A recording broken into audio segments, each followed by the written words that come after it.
Before you start cooking, keep these points in mind. Make sure to cut open all the ingredients packets before you start following the recipe. Arrange all the ingredients as per the numberings on them. Keep all the utensils required for cooking ready beforehand. Give the recipe card a quick read before you start the cooking process. Now let's start with the recipe. In a cooking pot, pour in the mustard oil and start smoking it on high heat for a couple of minutes. Don't be alarmed by the smoke. It might seem like it's burning, but it is very important to treat the mustard oil to get rid of its peculiar taste and smell. After your oil is done smoking, add in the marinated chicken and evenly spread it around the pot.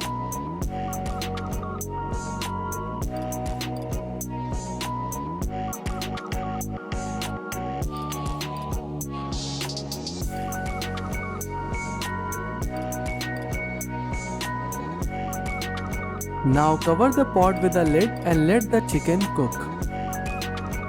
Do not move your chicken around too much, otherwise you will be left with a dried chicken. Take off the lid now and braise the chicken on high heat as to evaporate any residual water and get some nice char marks on your chicken.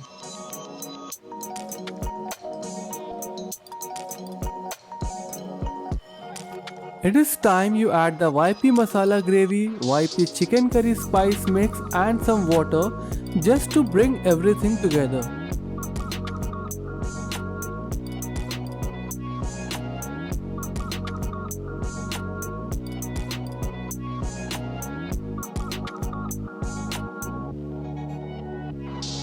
Simmer this gravy for a while so that the spices and flavors of the gravy could seep into the chicken.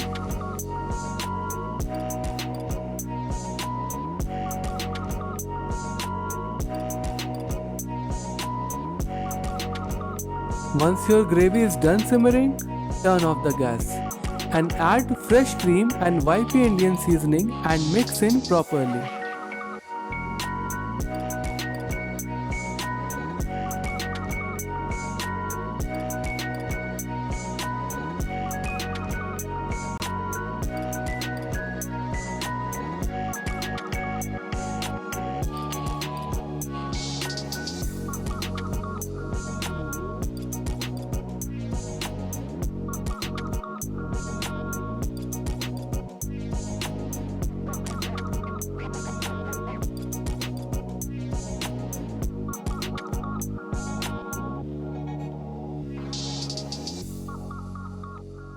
Finally, garnish with fresh coriander leaves and your delicious chicken curry is ready to be relished.